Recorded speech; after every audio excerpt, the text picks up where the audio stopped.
පුංචි කුමරියගේ අමුතු රහස දැනගන්න කලින් මැජිකල් කාටූන් ස්ටෝරීස් සහ අමේසිං ඇඩ්වෙන්චර්ස් බලන්න දැන්ම සබස්ක්‍රයිබ් කරන්න.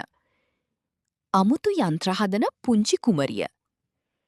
එකමත් එක කාලක දුර අලංකාර රාජධානියක අමායා කියන පුංචි කුමරියක් ජීවත් වුණා. ඇයට සෙල්ලම් බඩුවලට වඩා යන්ත්‍ර හදන්න තමයි වැඩියෙන් ආසාව තිබුණේ.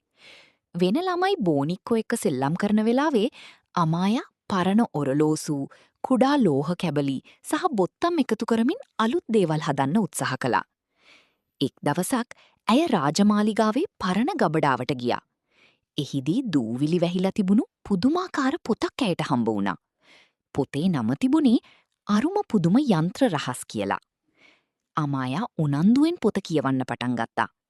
එහි තිබුණේ මිනිසුන්ට උදව් කරන පුංචි යන්ත්‍ර හදන විදියයි. ඇය මුලින්ම හදපු යන්ත්‍රය පිරිසිදු කරන රොබෝ කියලා එකක්.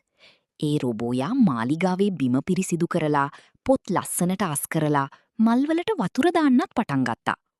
හැමෝම පුදුම වුණා. අපේ පුංචි කුමරිය නම් අති දක්ෂයි කියලා රජතුමා ආඩම්බරයෙන් කිව්වා. ඒත් එක රාත්‍රියක විශාල කුණාටුවක් ඇවිත් ගමේ සියලුම විදුලි ලාම්පු නිවී ගියා. ගමම අඳුරු වුණා. මිනිස්සු බය වුණා. අමායා හිතුවා, මම ගමට උදව් කරන්න ඕනේ.